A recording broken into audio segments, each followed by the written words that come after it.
Halo semuanya, selamat datang di Hobby Club bareng gue Arda. Episode kali ini adalah episode yang gue udah tunggu-tunggu banget karena kita bakal bahas soal Lupin Racer 2. Kit ini bisa dikatakan rilis yang cukup baru dari Tamiya.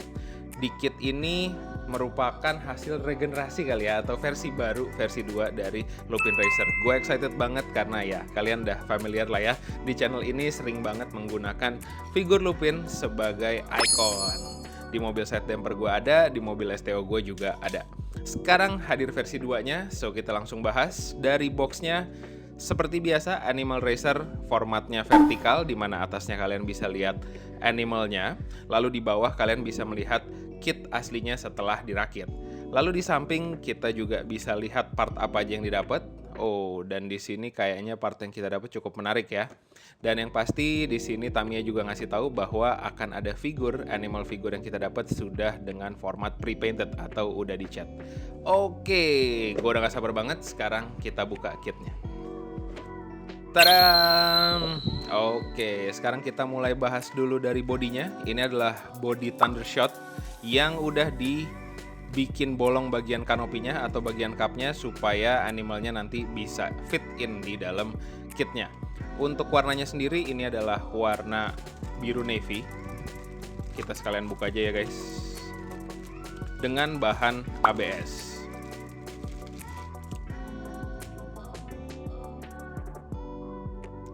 Menurut gue warnanya cakep banget sih. Oke, next untuk perangkat standar kita dapat motor, kita dapat gear 5:1, dan untuk motornya sendiri kita mendapatkan motor SMC di sini. Lanjut, untuk ban dan velg ini adalah velg dan ban ukuran large. Tipe large-nya inilah tipe standar ya, di mana bagian depan dan belakangnya tuh ada perbedaan lebar. Dengan velg warna orange, palang 5, warnanya udah gue sebutin, dengan bahan ABS. Lalu untuk menemani peleknya di sini ada ban hard, ukurannya udah pasti large juga ya. Di sini kalian bisa lihat perbedaan ukuran di bagian depan dan juga belakangnya udah pasti beda. Jadi jangan sampai salah pasang. Lanjut, di sini kita mendapatkan sasis AR berwarna merah, dan untuk bahannya kalau tadi teman-teman merhatiin ini bukan ABS biasa tapi ini PC ABS. Nah, sebentar, gue lagi cari tulisannya. Ini dia. Oke, kelihatan ya kalau di sini adalah tipe PC ABS. Jadi gua harap sih sasis ini slightly atau sedikit lebih kuat daripada sasis standar.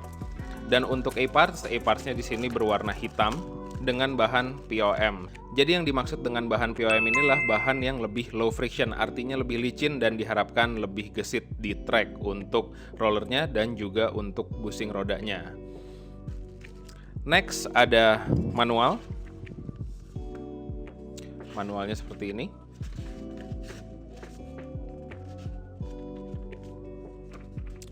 Lalu berikutnya ada decal atau stiker dengan bahan metallic finish dengan warna biru dan juga orange. Oh, tadinya gue pikir kayak warnanya tuh agak-agak nabrak-nabrak, tapi sekarang udah mulai make sense karena warna orange di pelek dan juga di stiker.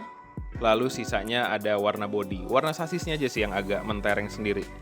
Nah, ini nih bagian yang paling penting, yaitu Lupin figurnya.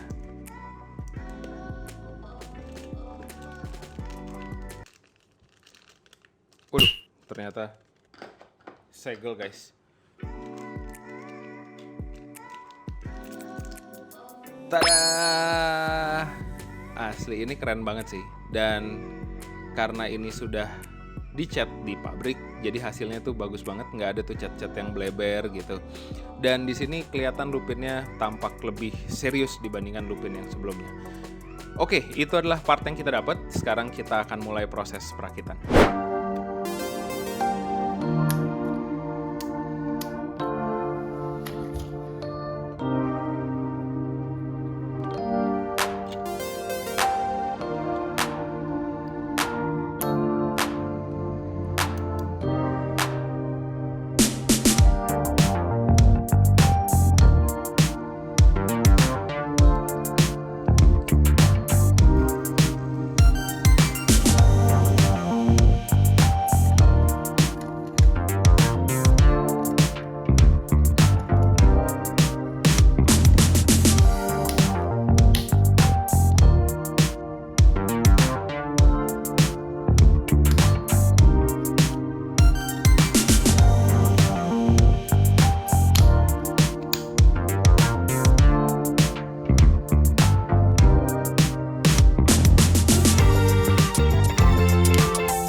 Oke, akhirnya Lupin Racer 2 udah selesai. Well, gue bisa bilang mungkin 90% selesai karena gue memang belum pasangin decal. Nah, kalau ada yang nanya kenapa belum dipasangin, karena gue nantinya akan detailing dulu sesuai dengan box artnya. Karena kalau di sini kan harusnya shock breaker dan juga panel belakang ini ada warnanya kayak gini. Karena sekarang masih polos-polos aja, kalau udah langsung ditiban stiker nantinya agak lebih susah untuk detailingnya. So, next gue bakal detailing dan juga test run pastinya, karena saat ini kita belum test run dulu. Tapi ada beberapa hal yang pengen gue bahas dari kit ini. Yang pertama adalah dari bentuk secara keseluruhan. Menurut gue kit ini jauh lebih agresif dan jauh lebih menarik dibandingkan Lupin Racer 1. Terutama untuk pangsa pasar anak-anak. Ini warnanya tuh lebih terang dan kemungkinan besar akan lebih menarik perhatian. Kalau Lupin Racer pertama kan warnanya didominasi sama hitam dan ungu ya. Jadi yang warna di sini tuh ada biru, merah, hitam dan juga orange, ini sih menarik banget. Oke, bicara soal desain. Nah, gue pengen masuk ke desain Lupinnya, yaitu figurnya.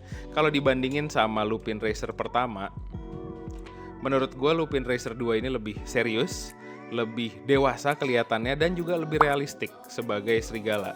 Kalau Lupin Racer 1 tuh lebih playful, lebih cheerful, lebih kekanak-kanakan lah. Gue secara pribadi saat ini masih sedikit lebih seneng sama Lupin Racer 1 karena mungkin lebih biasa kali ya. Jadi gue perlu waktu untuk bisa mencerna desain dari figur Lupin Racer 2. Tapi overall udah pasti gue suka banget dan nggak menutup kemungkinan kayaknya bakal akan ada nih tambahan-tambahan Lupin Racer kedua lainnya yang gue akan punya. Oke, untuk kitnya sendiri karena kali ini kita belum test run, tapi gue juga pengen kasih lihat beberapa hal lain. Yang pertama adalah ground clearance. Dengan menggunakan pelek large itu, ground clearance mobil ini ada di, waduh tinggi banget guys. Di sini gue pengen kasih lihat kalian kalau mobil ini cukup tinggi ya bagian depan. Tapi oke lah, sekarang kita cek bagian belakang karena bagian belakang juga ada rem dan di sini tingginya adalah 4,5 mili. Di bagian slope section dan juga bank section, kalau di bank sih udah pasti lewat lah ya karena mobilnya tinggi. Tapi kalau di slope, apakah mobilnya akan sedikit ngerem? Oke, ternyata ada sentuhan tapi kayaknya nggak bakal ngefek-ngefek banget ya. Apalagi kalau di bagian double bounce. Kita cek sekarang. Aman banget sih. Ini saking amannya gue nggak tahu nih. Kalau kita dapat mesin yang kebetulan kencang sebelum di break in, ini kayaknya bakal bubar sih.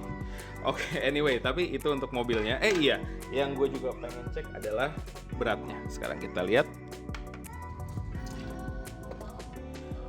Kit ini beratnya 91 gram. Untuk mobil standar menurut gue sedikit berat, tapi masih masuk dalam kategori rata-rata. Jadi kesimpulannya menurut gue kit ini sangat-sangat menarik. Warnanya yang agresif, desain Lupin yang baru itu keren. Lalu berikutnya untuk teman-teman yang mau main STB Pro, kayaknya udah tinggal setting-setting sedikit, mungkin ukuran pelek dan juga rasio gear bisa dipakai yang sedikit lebih ngebut.